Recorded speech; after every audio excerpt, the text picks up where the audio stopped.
Welcome back, everybody, to another episode of Doctor Who in Review, presented by Diversely Geek and in conjunction with Man Bites Media. And obviously, we have an amazing conversation, like we always do every single week, with your primary person, of course, Nisha M., your geek mom. Hello. Hi, DG Lovelies. Hi, DWIR Lovelies. This is Nisha. How are you? Yes, always a pleasure, of course. And of course, if you don't know my voice and this is the first time you're listening to this, my name is Louis Lacau, and I work with Man Bites Media. If you haven't checked us out, please do. And what we do here in Doctor Who in Review is we discuss the amazingness, the stellar things that are encompassing in Doctor Who. And obviously, we just are huge fangirls and fanboys about Doctor Who. So today, we want to talk about time paradoxes. Oh, this is amazing. This is what I live for, is time paradoxes in Doctor Who. There's such a wide variety of topics that we could actually discuss on this one in particular, which I think we will be doing, Nisha, very soon. Yeah, pretty much. Well, one of the main reasons when I even created the concept of the show, I always said that I wanted to talk about time and space and relativity. And that's how the name came up anyway. And I was like, it's about looking at the influence that Doctor Who as a genre has had on this, I guess I'm not even sure what to call it, but like this whole landscape of time travel, right? Yeah. And how it has completely influenced the thought process and the infrastructure and the building of time travel as its own genre, whether it's in film, cinematography, books, comic books, or anything else. And like, no matter what you do, you can always go back and you can reference Doctor Who and the Whoniverse, right? Oh, totally. You totally can. And I want to put a disclaimer out before anything else. We will be discussing somewhat spoilers in regards to the most recent Marvel movie that came out, Endgame. It's just a tiny little film that's out there. Because obviously it is going to be filled with time paradoxes, everybody. So this is something that we might be discussing and bringing up. So anybody that does not want to listen to spoilers, please go out, watch Endgame if you haven't already, and then join us again for this conversation. Come back to us and listen to us. But we will be discussing some spoilers, so be careful, guys. So now let's go right into it. Doctor Who, I think, is one of the amazing shows that actually tackles time paradoxes in an amazing way. They discuss it in a very scientific approach. They actually approach it the correct way, which actually tackles it from different facets. It's not just one approach to it, like they do in, say, Back to the Future, that they tackle one type of time paradox. This, we only have one way that things could go, and then it splits off a timeline. Doctor Who has tackled many different types of time paradoxes. There's movies like Primer, there's movies like Back to the Future, Terminator 2. All these movies have set different type of time paradoxes and consequences of paradox in science fiction. And Doctor Who has kind of encompassed all of them, which is interesting, I think. And I think one of the best ways to approach this is by tackling one of the time paradoxes that we personally enjoyed watching an episode of. So I'll give you some time, Nisha, to review that and see which one you might want to discuss. But definitely for me is the Pandorica. When everything happens with the Pandorica and 11, it is phenomenal. I love what Moffat did with this series. We discussed it a little bit in the last episode with the Weeping Angels and everything, and how that kind of creates its own time paradox in itself. But then the with the Pandorica, with all these different kind of, it's the Doctor stumbling on his own timeline. And I think that is very interesting how that is approached, because he knows that there's a fixed point in time. There's something that is going to occur. But what happens when you tear it apart? Well, we saw that. That was Manifest, remember? Yes, it was. Completely Manifest. And I think that it is it's a story arc that seems to have a commonality throughout the legions of time travel stories that are out there. They all come together to say, hey, you know, when you cross streams, remember crossing streams? Referencing Back to the Future, as was done in a recent blockbuster film, Back to the Future. Yeah.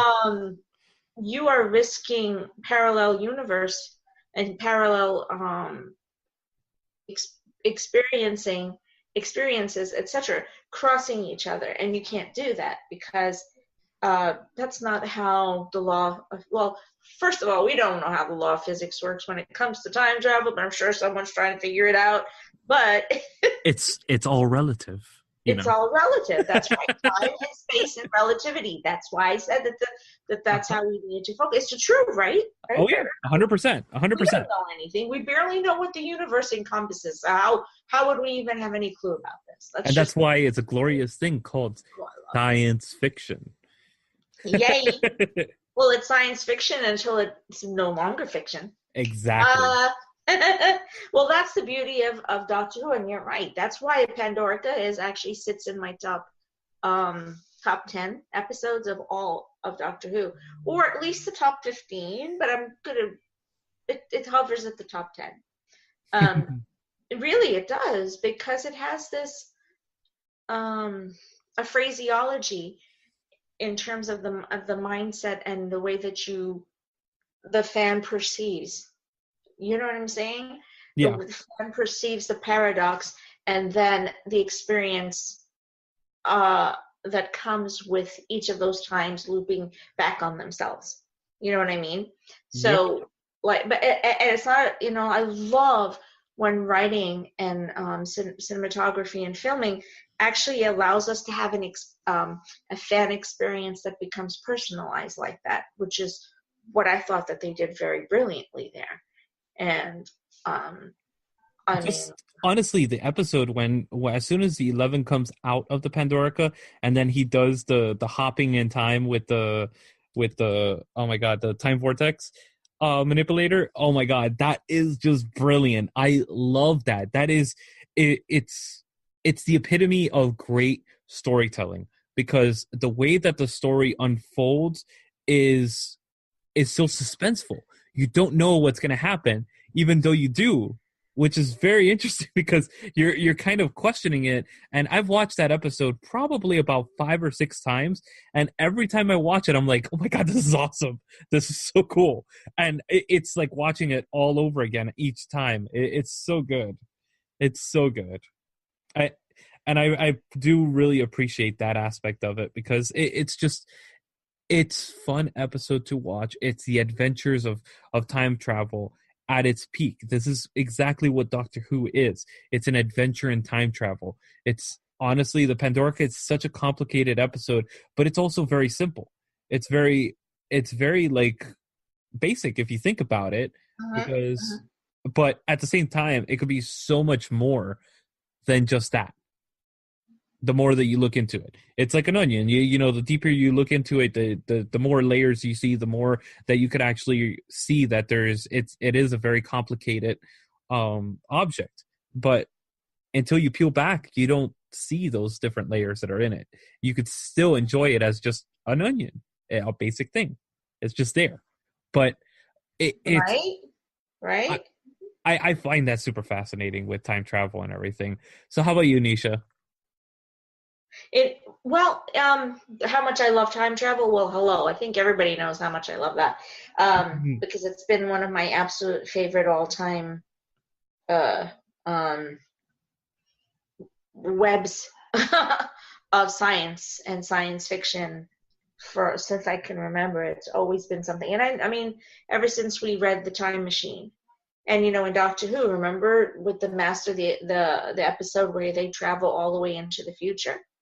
Remember that one? Yes. And then it's this beautiful reference to The Time Machine when they travel so far into the future and all we have left is this devolved Yes.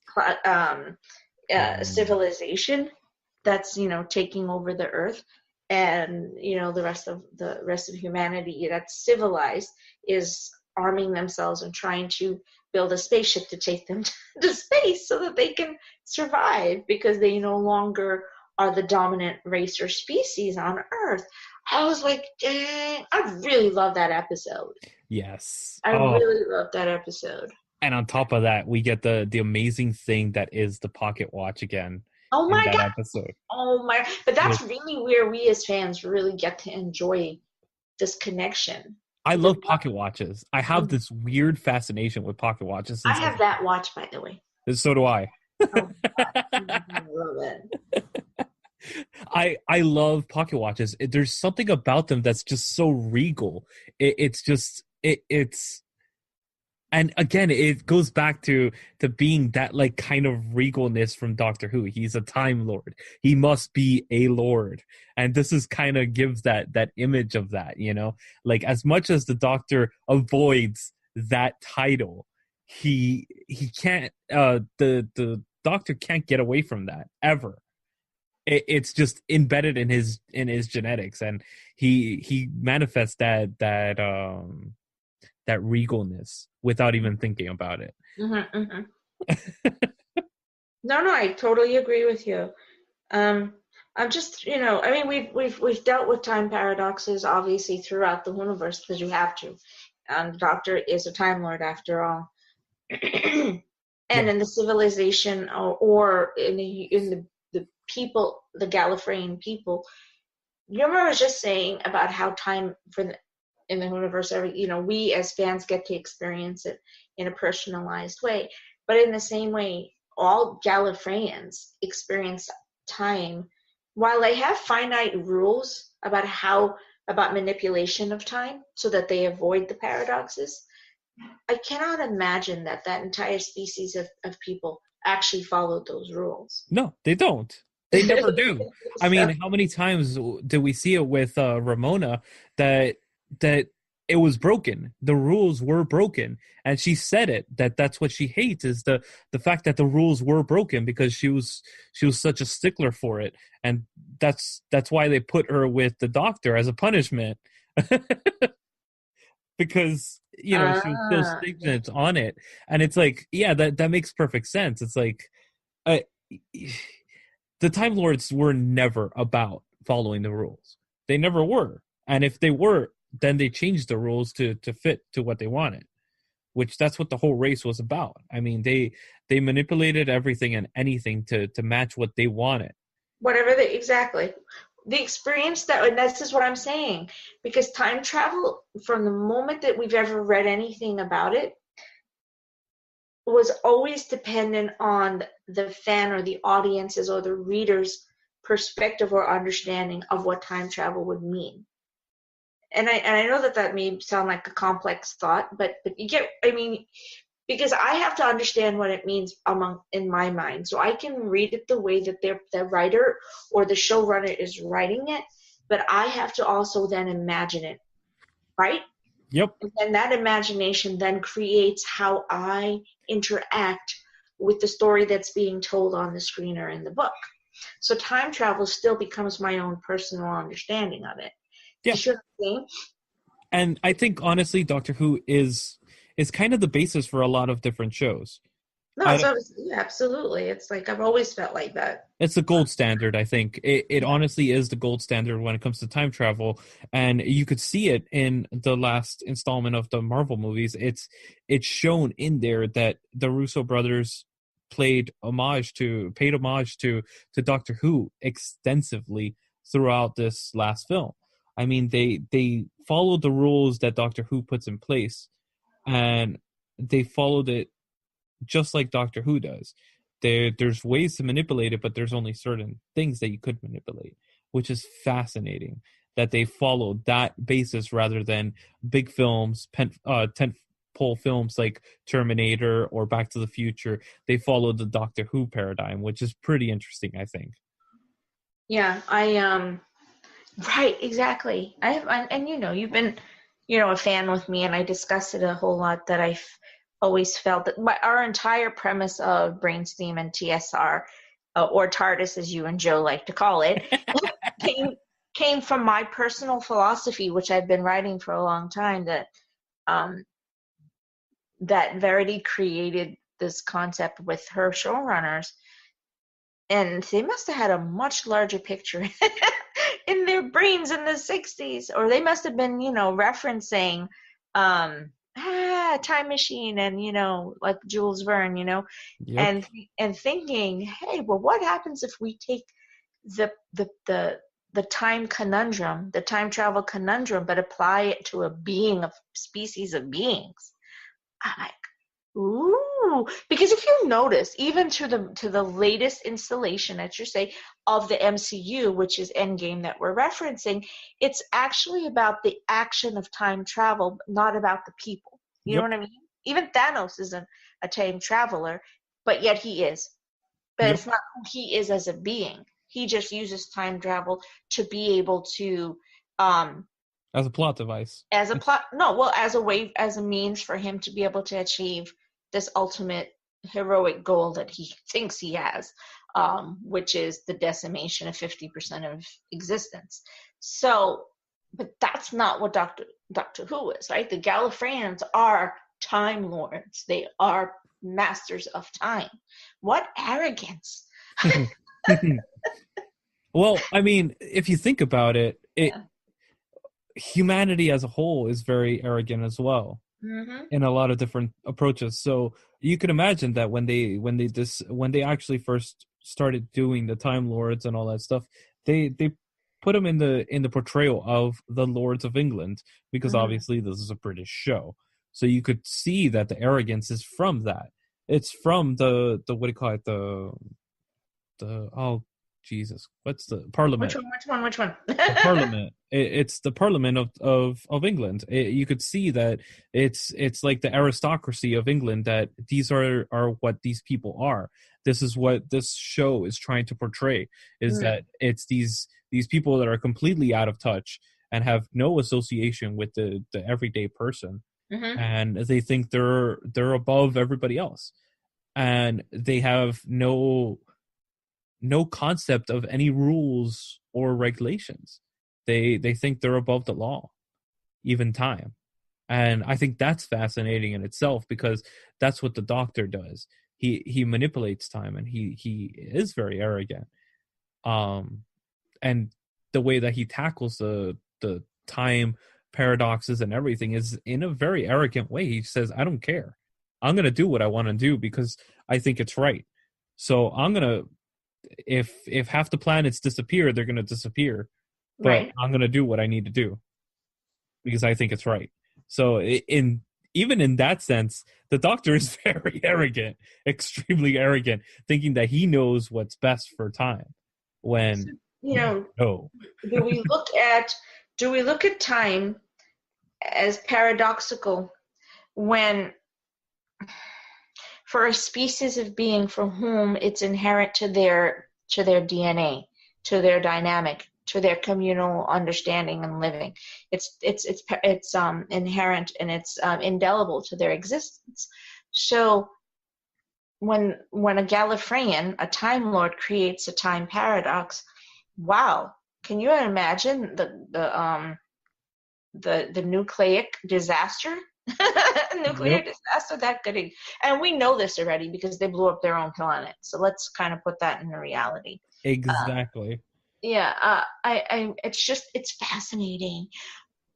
Could you technically blame? I mean, listen, it's not like, okay, so we did our villains, species of villains, episode at our last one, and yes. I was talking about the Daleks, and I was like, look, it's I wanted to be more profound about the fact that the Daleks unfortunately were an evolved species that came from self-destruction.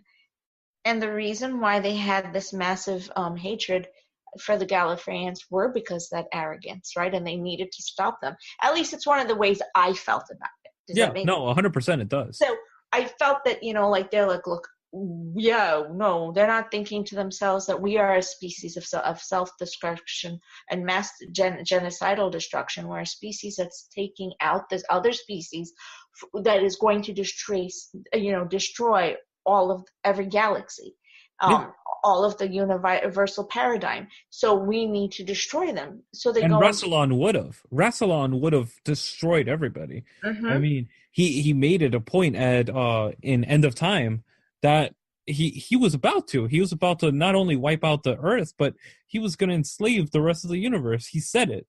That was his proclamation that he wanted to make. And it's like, that's just one of them, and that was their leader of that. So yeah, they were hellbent.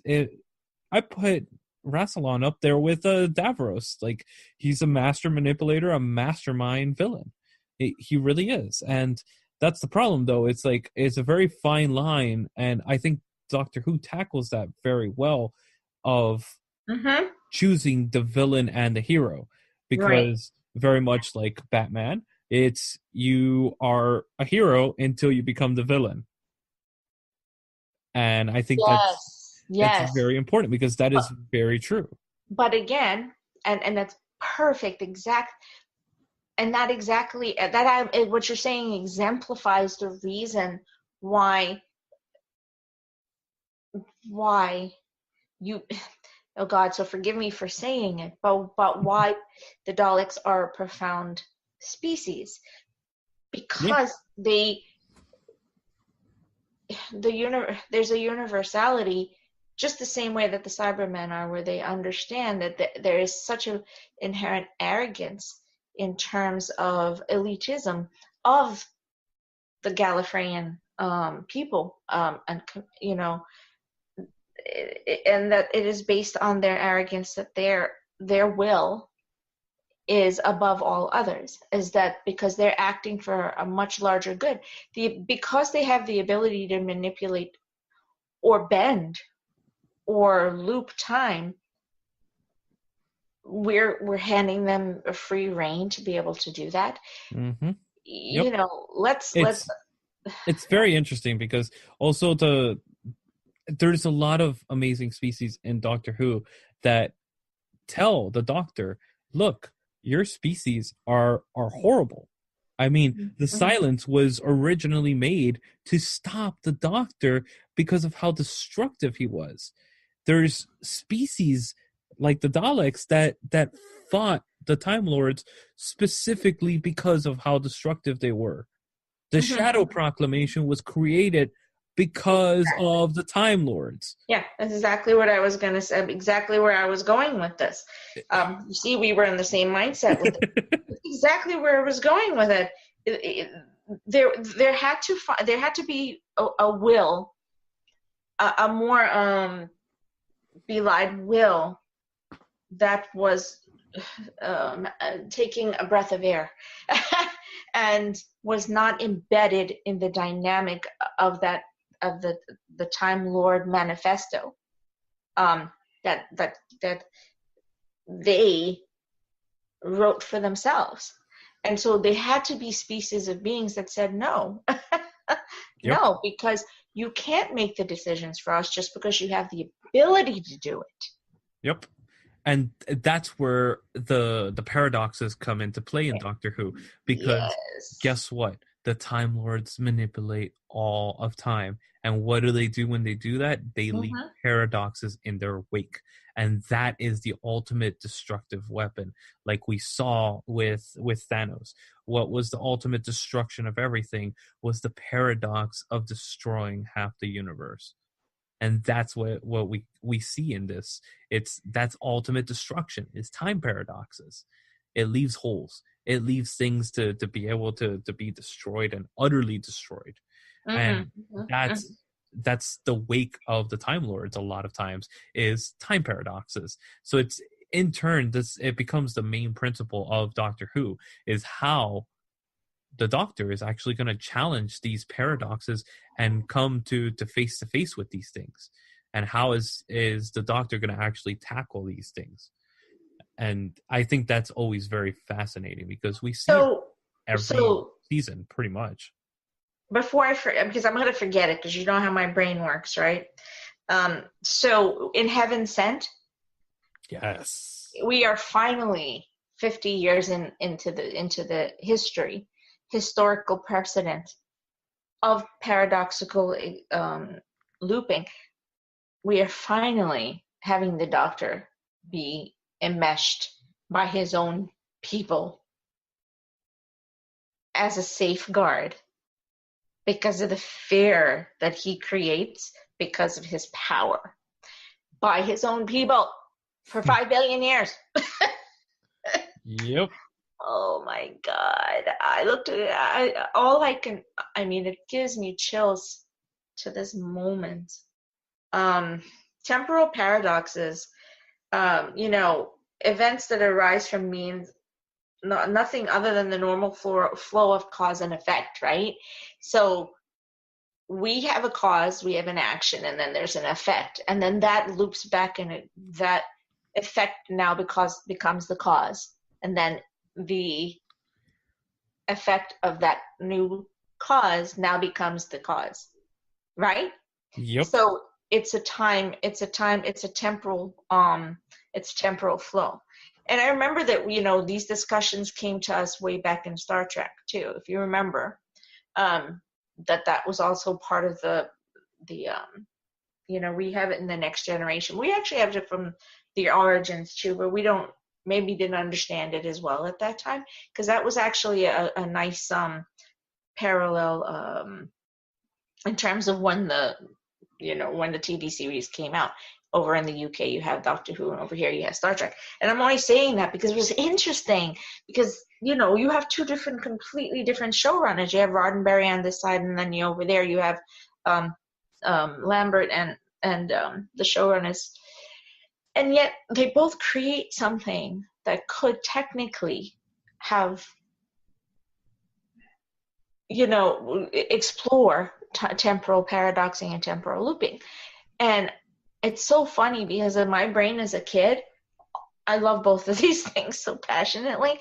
And over time, I realized it's because I completely got fascinated with the concept, because it's absolutely possible and it's plausible, because just our existence is a manifestation of temporal looping. It really is, isn't it? Yes, it is. Because we live by the law of cause and effect. And that in and of itself is its own its temporal flow. So I hope everyone totally followed the nonsense I just said. But it's a lot of timey-wimey stuff. How about that? But you got my loop there. But a paradox varies in terms of the origin and its severity. What do we call a benign paradox versus an effect that results in a confusing but tenable event? So those are the ones that the Doctor's supposed to avoid. You ever wondered about that throughout Doctor Who, the Doctor would be like, yeah, I gotta avoid time paradoxes. Totally, have to, no way. But oh no, I can do this. No, it's okay, I can go here, it's cool, it's no problem. You're like, but why? Why can you go there for that, but you can't do this? Yeah, exactly. Mm-hmm. I think a lot of it goes to, it's a story, and the writer is putting limitations, and each season there's a new limitation. And because, again, it's time, we don't have any understanding of time, and it's complete science fiction, the rules could change instantly. And especially in a show like Doctor Who, that it kind of tackles the norm. It beats up the norms of society and stuff like that, and it kind of challenges the status quo.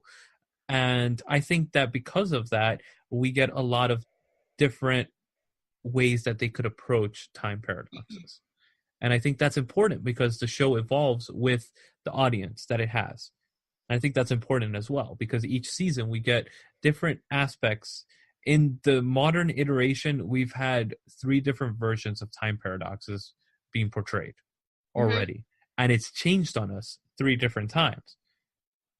Initially with the Russell T Davies, we saw the what do you call it, the vultures, the time vultures that bleed through when there's a time what do you call it, paradox occurring.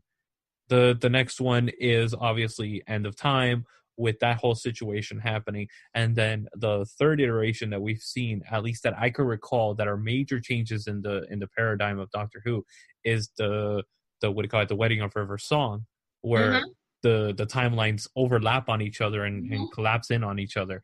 That's Mm-hmm. it's completely three completely different aspects, but it's all in one show in less than 10 years. And I think that's phenomenal. And let's I'm going to add, and here's another paradox, and a direct, no, I'm just kidding, a direct reference back to the MCU. I jumped out of my seat when I saw what the name, what Ant-Man named. Yes. Oh my God. Yes. But there are no Doctor Who references. I'm like, honey, please, if you're a movie in there, all over. Out Endgame, you just have to know how to, like, extract them. Because I don't really think they could have, with Karen in there and everything. But just the name Time Heist. Hope I'm not giving away spoilers, but Mm-hmm. When Yep. when Ant-Man, finally is able by sheer luck, because of a rat, to make it back in to 5 years after 5 years in the quantum realm, that he's like, hey, look, I have this thing. What do you think if we do this? And then he proposes that the name be called Time Heist. Well, Yep. poor Rod is a huge nerd, and I'm sure he's a Whovian, so I'm Oh, like, hell yeah. For sure. so, For sure. for sure. So I was like, yes. I think that it was a time heist, and they're correct. And in the episode Time Heist with the 12th Doctor, you have a being having rope the Doctor and Clara in, wipe their memories to get them to steal something from the time bank in order that they can fix something, a wrong that this person has affected and had no way of fixing themselves. Remember? Yep. And it's crazy because the Doctor has no way of knowing. Like, they have to unravel the clues, through the whole thing.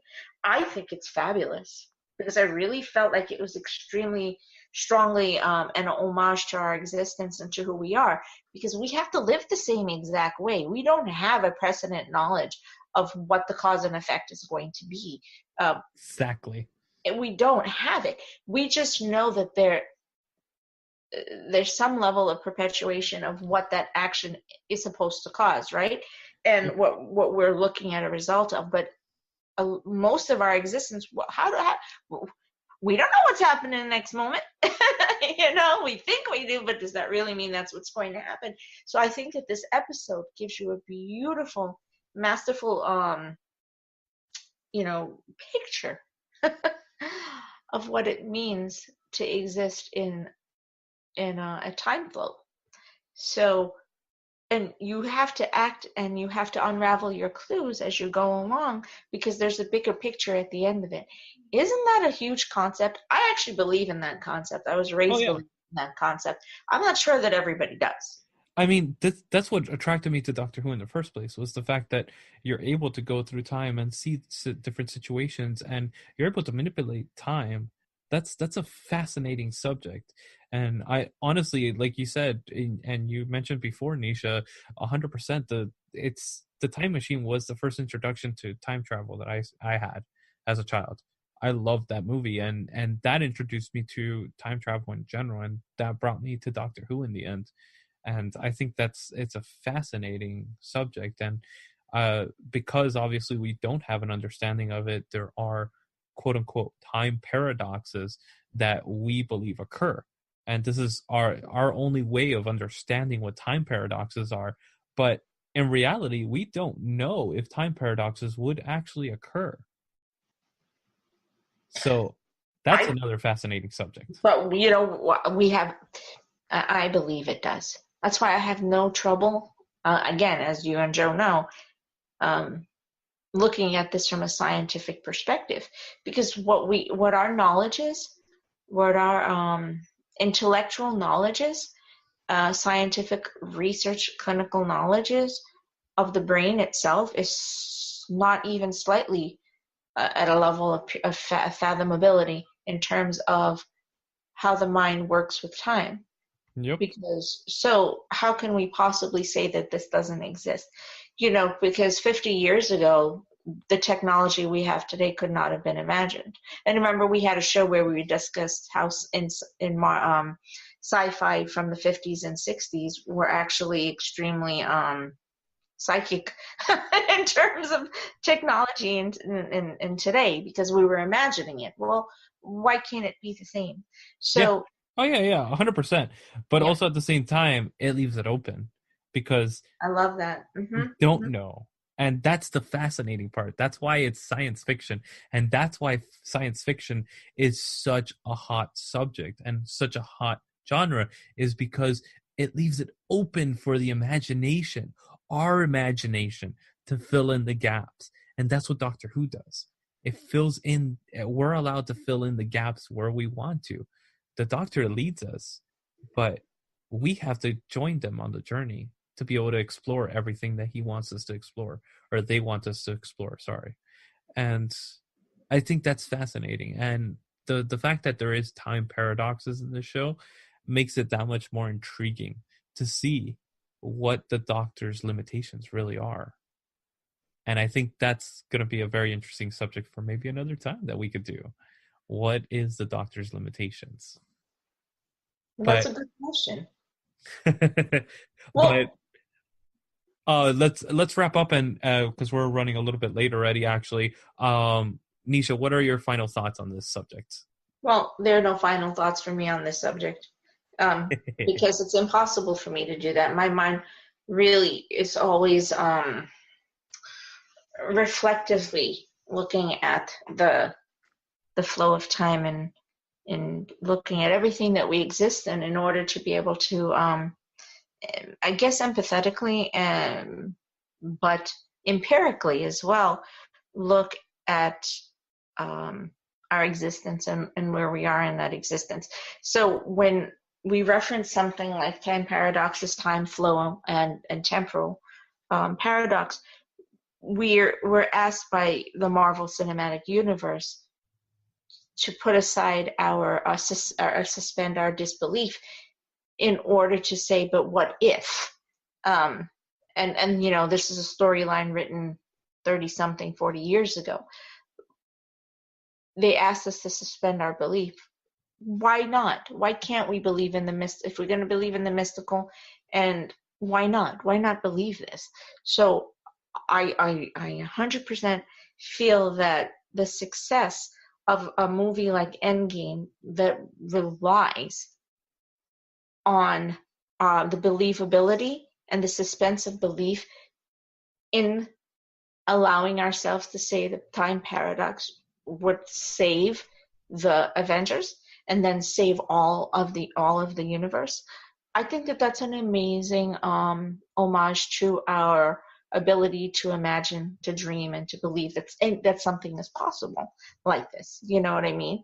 And I'm just, the myriad of stories out there, Reverie and Travelers and Continuum and so many others, that I literally pour over the writing to see where the empirical knowledge is, so I can go, yeah, I get that, I see it. I believe that's a possibility. I want to believe that. That doesn't make me a mad woman or a mad woman with a box. Does it? Maybe it does. And in that case, I'm cool. I'm happy with that. I don't wear a fez, but I'm cool. So I love this concept. And Louis Lecow, this is why time and space and relativity is something I wanted to continue as part of the brain, our whole brain theme. Letting that imagination keep rolling, because sci-fi creates scientific knowledge because it asks a question, and then the audience listens and they go, well, let me see if I can make that a reality. Yep. Well, why not this? Why not this? And who knows if one day this is something that's going to save us? Yep. What do I know? And All I know is look at what Star Trek did for technology, and maybe that's what science fiction is. It's the testing the limitations of our actual science itself, and then pushing our limitations to possibly meet those expectations of science fiction. Maybe because of Doctor Who, we're going to inspire a student to actually come up with these principles that actually might be able to discover time travel because of the inspiration of this artist's vision from a TV show that made that impact on the person. And I think that's super important, because that's what Star Trek did for so many people. And so many other pieces of art have inspired in so many different ways. I mean, we're touching on science fiction right now because that's what we're discussing, but there's so many different aspects where art made technology what it is. And if it wasn't for the art, we wouldn't have the technology. And I think that's fascinating, because that shows that the human mind has no limits. And we push ourselves every single day to see what our limits are. And Doctor Who is one of those shows that pushes our limits as humanity. And time paradoxes is just one of the millions of things that Doctor Who brings to the game when it comes to that. Absolutely. Absolutely. So thank you so much, Nisha, for joining us and having this amazing conversation with me on Doctor Who in Review. And please, Nisha, let everybody know where they could find any of your other work as well, please. Hi, and so I'm Nisha. I'm your geek mom, Nisha T. Mulchan, CEO of Diversely Geek. You can find us at diverselygeek.org. You can certainly find our podcast, sister podcast to this one, on Spreaker, which is My Geek Universe, and Diversely Geek Discusses. You could absolutely find our YouTube channel, and of course find us on all the social media sites. Yay! And totally get on the website, diverselygeek.org, because I'm actually started writing a series based on this concept. For my Brainstem Time and Space and Relativity. So look forward to that, because it's coming. And a lot of the shows I referenced today, it's going to be something you're going to see as we move forward. So yes. Nice. Awesome. And of course, if you haven't been able to check out any of our content, you could go to manbitesfilm.com as well. And we have everything on all the different podcast apps that you could possibly think of. Just look for us on there, or you could go straight to the website and link to everybody right there and then, including our YouTube channel and our different associates that we work with, including Diversely Geek, because they are amazing and just awesome. So yeah, you could also check us out on there. And my name is Lewis, and we will catch you guys in 2 weeks for another episode of Doctor Who in Review. Absolutely. Be with you again soon.